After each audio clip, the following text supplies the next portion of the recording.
അന്താരാഷ്ട്ര നീതിന്യായ കോടതിയിൽ പാകിസ്ഥാന് വൻ തിരിച്ചടി. കുൽഭൂഷൺ ജാദവിന്റെ വധശിക്ഷ കോടതി സ്റ്റേ ചെയ്തു. അന്തിമ വിധി വരും വരെ കുൽഭൂഷൺ ജാദവിനെ തൂക്കിലേറ്റാൻ പാകിസ്ഥാൻ അധികാരമില്ലെന്നും കോടതി.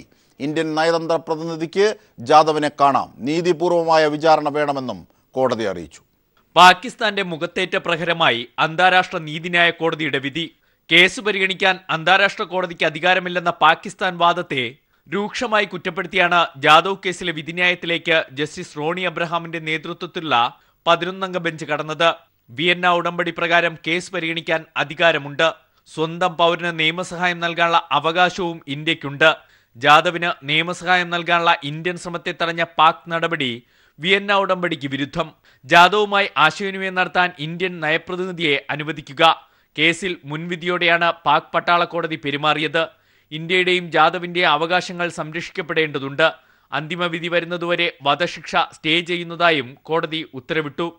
The court first unanimously indicates the following provisional measures.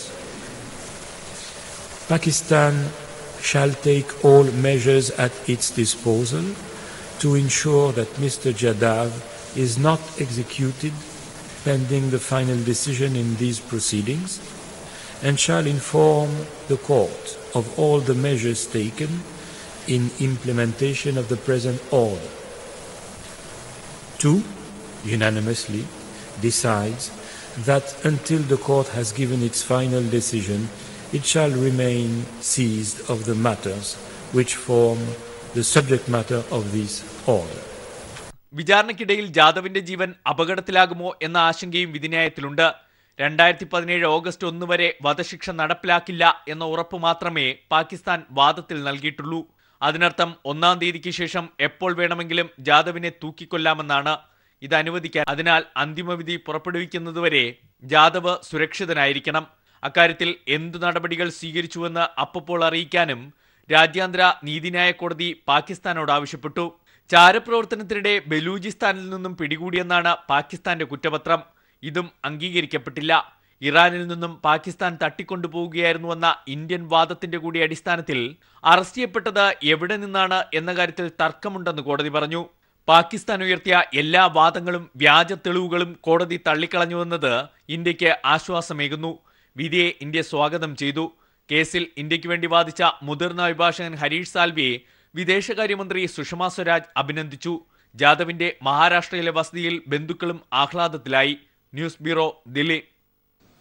അതേസമയം അന്താരാഷ്ട്ര കോടതിയുടെ വിധി അംഗീകരിക്കില്ലെന്നാണ് പാകിസ്ഥാന്റെ പുതിയ പ്രതികരണം. ദേശീയ സുരക്ഷാ കാര്യങ്ങളിൽ രാജ്യാന്തര കോടതിക്ക് ഇടപെടാൻ അധികാരമില്ലത്രേ. ഇന്ത്യ യഥാർത്ഥ മുഖം മറച്ചു പിടിക്കുകയാണെന്നും പാക് വിദേശകാര്യ വക്താവ് പ്രതികരിച്ചു. വിവരങ്ങളുമായി ഇപ്പോൾ സന്തോഷ് സർലിംഗ് ഞങ്ങളുടെ പ്രതിനിധി ചേരുകയാണ്. സന്തോഷ്, വിധി വിരുദ്ധമായപ്പോൾ എല്ലാവരും പ്രതീക്ഷിച്ചതുപോലെ പാകിസ്ഥാൻ കൊഞ്ഞണം കുത്തുന്നു.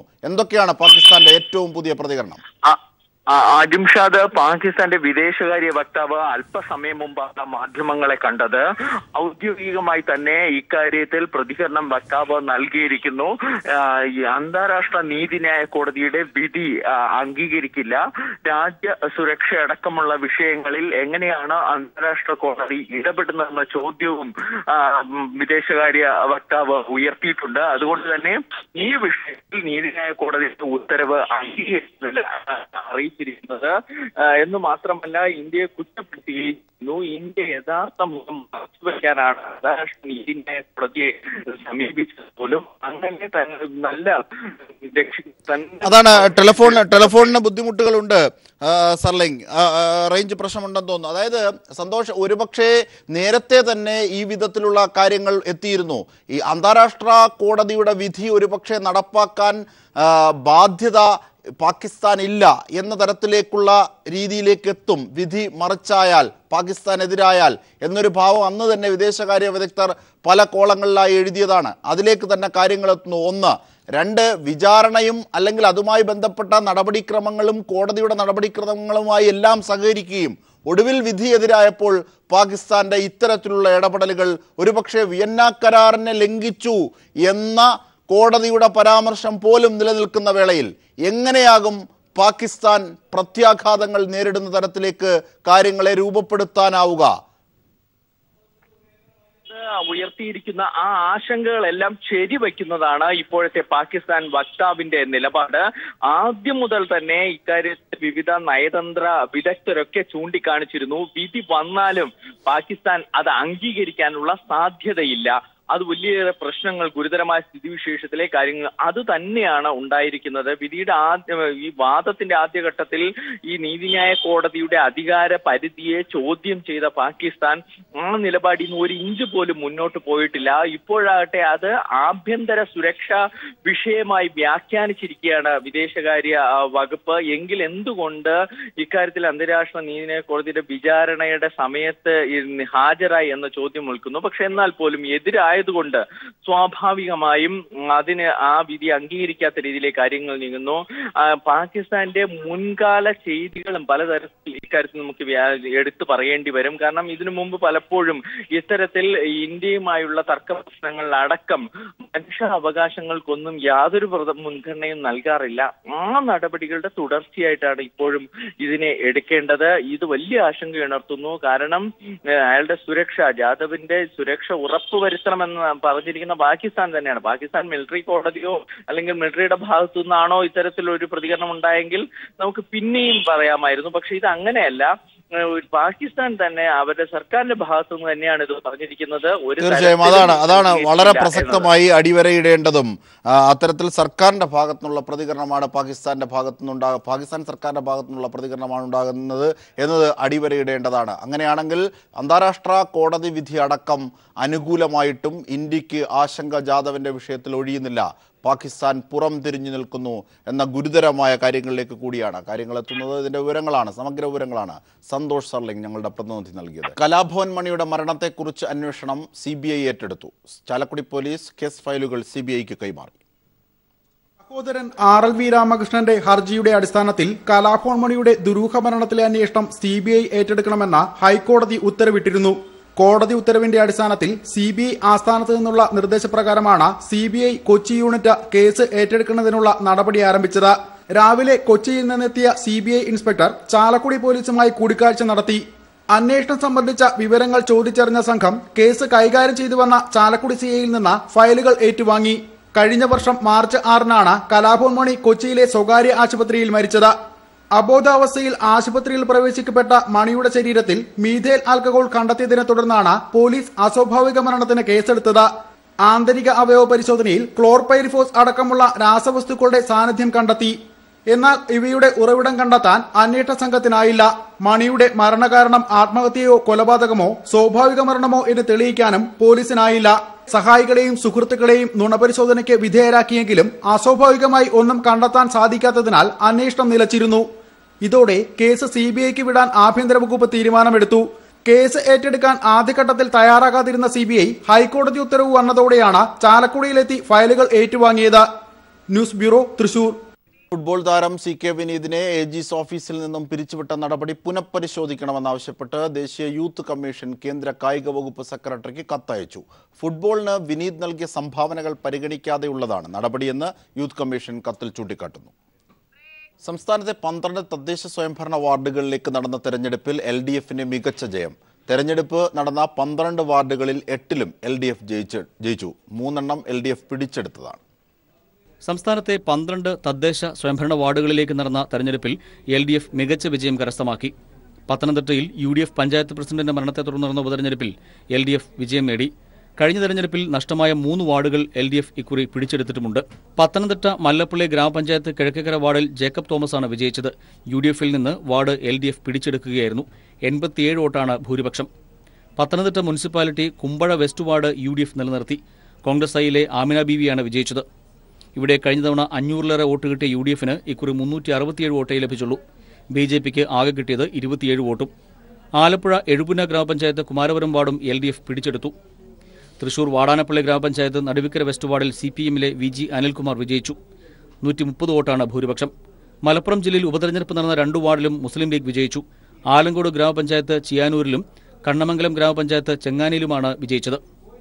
കോഴിക്കോട് ജില്ലയിൽ ഉപതെരഞ്ഞെടുപ്പ് നടന്ന 3-ൽ 2 LDFും 1 UDFും വിജയിച്ചു.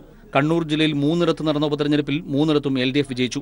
പയ്യന്നൂർ മുനിസിപ്പാലിറ്റി കണ്ടങ്കാളി നോർത്ത് വാർഡിൽ CPMലെ പ്രസീത 365 വോട്ടിന് വിജയിച്ചു. മട്ടന്നൂർ മുനിസിപ്പാലിറ്റി ഉരുവച്ചാൽ CPMലെ AK സുരേഷ് കുമാർ 124 വോട്ടിന് വിജയിച്ചു. പായം ഗ്രാമപഞ്ചായത്ത് മട്ടണി വാർഡിലും LDFനാണ് വിജയം. കഴിഞ്ഞ തവണ UDF വിജയിച്ച ഇവിടെ 268 വോട്ടിന്റെ ഭൂരിപക്ഷത്തിനാണ് CPMലെ AK സുരേഷ് കുമാർ വിജയിച്ചത്. 6 ജില്ലകളിലെ 7 ഗ്രാമപഞ്ചായത്ത് വാർഡുകളിലും കോഴിക്കോട്, പത്തനംതിട്ട, കണ്ണൂർ ജില്ലകളിലെ 4 മുനിസിപ്പൽ വാർഡുകളിലും കോഴിക്കോട് ജില്ലയിലെ ഒരു ബ്ലോക്ക് പഞ്ചായത്ത് വാർഡിലുമാണ് ഉപതെരഞ്ഞെടുപ്പ് നടന്നത്. News bureau, Thiruvananthapuram. അണ്ടർ 17 ലോകകപ്പ് ഫുട്ബോളിന്റെ കൊച്ചിയിലെ ഒരുക്കങ്ങളിൽ പൂർണ്ണ തൃപ്തിയെന്ന ഫിഫ. കലൂർ സ്റ്റേഡിയത്തിലെ മത്സരങ്ങൾ നിശ്ചയിച്ച പ്രകാരം നടക്കുമെന്നും ഫിഫ സംഘം വ്യക്തമാക്കി. ആശങ്കകൾക്ക് പൂർണ്ണവിരാമം. അണ്ടർ 17 ലോകകപ്പ് ഫുട്ബോൾ ഭൂപടത്തിൽ കൊച്ചി ഇടം പിടിച്ചു. ക്വാർട്ടർ ഫൈനലടക്കം 9 മത്സരങ്ങൾക്കാണ് കലൂർ സ്റ്റേഡിയം വേദിയാകുന്നത്. മത്സരവേദിയിലെയും പരിശീലന ഗ്രൗണ്ടുകളിലെയും നിർമ്മാണ പ്രവർത്തനങ്ങളും സുരക്ഷാ ക്രമീകരണങ്ങളും വിശദമായി പരിശോധിച്ച ശേഷമായിരുന്നു ടൂർണമെന്റ് ഡയറക്ടർ ഹാവിയർ സപ്പിയുടെ പ്രതികരണം. At this point of time, we're happy to say that Kochi is a World Cup venue. Kochi was always going to get 8 matches. Kochi was always going to get a quarter final. That's about 15% of the tournament. Kaloor സ്റ്റേഡിയത്തിൽ പരമാവധി 41,748 കാണികളെ മാത്രമേ പ്രവേശിപ്പിക്കുകയുള്ളൂ. മത്സര സമയത്ത് സ്റ്റേഡിയത്തിലെ വ്യാപാര സ്ഥാപനങ്ങൾ പ്രവർത്തിക്കാൻ അനുവദിക്കില്ലെന്നും സുരക്ഷയിൽ ഒരു വിട്ടുവീഴ്ചയും ഉണ്ടാകില്ലെന്നും അദ്ദേഹം പറഞ്ഞു. സമയബന്ധിതമായി നിർമ്മാണം പൂർത്തിയാക്കിയ സംസ്ഥാന സർക്കാരിനെയും GCDAയെയും അദ്ദേഹം അഭിനന്ദിച്ചു. തുടർ പരിശോധനകൾക്കും അവലോകനത്തിനുമായി ഈ മാസം 30-ന് മുഖ്യമന്ത്രിയുടെ അധ്യക്ഷതയിൽ യോഗം ചേരും. ജൂനിയർ ലോകകപ്പ് ഫുട്ബോളിന് ഇനി നമുക്ക് കൊച്ചിയിൽ കാതോർക്കാം. അഭിലാഷ് നിലമ്പൂരിനൊപ്പം സമീർ വഴങ്ങോട്. കണ്ണൂർ ആറളത്ത് ആദിവാസികൾ കുടിവെള്ളത്തിനായി മൈലുകളാണ് താണ്ടേണ്ടി വരുന്നത്. പഞ്ചായത്ത് അനുവദിച്ച വാട്ടർ ടാങ്കിൽ കുടിവെള്ളം എത്തിയിട്ട് വർഷങ്ങളുമായി. ഇത് നല്ലൊരു മനുഷ്യന്മാരല്ലേ, നമ്മളിപ്പോ അങ്ങനത്തെ വെള്ളം കുടിക്കുക. ഈ പറഞ്ഞ നിങ്ങളാരും കുടിക്കില്ലല്ലോ അങ്ങനത്തെ വെള്ളം. നമ്മൾ മനുഷ്യന്മാരല്ലേ. വേനൽ കനത്തു തുടങ്ങും മുൻപേ കണ്ണൂരിന്റെ മലയോരങ്ങളിലും കുടിനീർ വറ്റി തുടങ്ങി. ആറളം ഫാം 10ാം ബ്ലോക്കിലെ നിത്യകാഴ്ചയാണ് മലയരിച്ചു വരുന്ന കുടിനീരിനായി കുന്നും മലകളും താണ്ടിയുള്ള ഈ യാത്ര. വയ്യെങ്കിലും തിരിച്ചും ഇതേ രീതിയിൽ വെള്ളവും ചുമന്ന് മടക്കം. പരാതികൾ കേൾക്കാനും ചിത്രീകരിക്കാനുമായി പോയ വർഷങ്ങളിലും പല മാധ്യമപ്രവർത്തകരും എത്തി. കുടിനീര് മാത്രം എത്തിയില്ലെന്ന പരാതി ബാക്കിയാവുന്നു. ഈ ഫാമിലി ഏരിയ മുതലുള്ളതായത് ഈ വെള്ളം ചുമക്കല്. ഈ ചാനൽക്കാർ വന്നിട്ട് ചാനലെടുത്തിട്ട് ഫോട്ടോ എടുത്തിട്ട് പോകും, അല്ലെങ്കിൽ കയറ്റി കൊണ്ടുപോകില്ല. അവർ പിന്നെ ഇങ്ങോട്ട് തിരിഞ്ഞ് നോക്കുകയില്ല. മനസ്സിലായിട്ടുണ്ടെങ്കിൽ കുറച്ചെങ്കിലും ഒരു ഇത് വേണ്ടേ. നമ്മളെല്ലാവരും മനുഷ്യന്മാരല്ലേ, വെള്ളം കുട്ടി ജീവിക്കണ്ടേ നമുക്ക്. പഞ്ചായത്ത് സ്ഥാപിച്ച 5000 ലിറ്റർ വാട്ടർ ടാങ്ക് കാഴ്ച മാത്രമായിരിക്കുന്നു. ജലനിധിയുടെ പേര് പറഞ്ഞ് ഒരു തുള്ളി വെള്ളം പഞ്ചായത്ത് ഈ ടാങ്കിലും എത്തിക്കാറില്ല. പറഞ്ഞു മടുത്തവർ ഇപ്പോഴും കേഴുന്നു, ഞങ്ങൾ മൃഗങ്ങളുടെ പട്ടികയിലും പെടുകയില്ലേ എന്ന്. വേറും കാട്ടിലെ മൃഗങ്ങളാണ് ഞങ്ങള്. ഒരു പിള്ളേർ സൂര്യ വരെ കക്കൂസിൽ പോകാൻ ഒരു തുള്ളി വെള്ളമില്ല. കടുത്ത വേനലിൽ കാടുകളും വറ്റിവരണ്ട് ഉണങ്ങി തുടങ്ങിയിരിക്കുന്നു. ആദിവാസികളും കടുത്ത വേനലിൽ കാതങ്ങളോളം കുടിനീരിനായുള്ള യാത്ര തുടങ്ങിക്കഴിഞ്ഞു. ഇനി വരാൻ പോകുന്ന കൊടും വേനലിൽ എന്താകുമെന്ന ഭീതിയാണ് എല്ലാ മുഖങ്ങളിലും നേളിക്കുന്നത്. ആറളം 10ാം ബ്ലോക്കിൽ നിന്നും ക്യാമറാമാൻ ജയൻ കല്യാശ്ശേരിക്കൊപ്പം PV ജോഷില. 11ാമത് മിന്നലെ ഫിലിം ടെലിവിഷൻ പുരസ്കാരങ്ങൾ കൊച്ചിയിൽ സമ്മാനിച്ചു. മികച്ച അന്വേഷണാത്മക പരിപാടിക്കുള്ള പുരസ്കാരം പീപ്പിൾ TV സംപ്രേഷണം ചെയ്യുന്ന ക്രൈംബ്രാഞ്ചിനാണ് ലഭിച്ചത്. മൊമന്റോയും സാക്ഷ്യപത്രവും അടങ്ങുന്ന പുരസ്കാരം ക്രൈംബ്രാഞ്ച് അവതാരകൻ ജോർജറ്റ് ജോൺ ഏറ്റുവാങ്ങി. ചടങ്ങിൽ Pegasus chairman Ajith Ravi, Manappuram CEO VP Nandakumar തുടങ്ങിയവർ പങ്കെടുത്തു.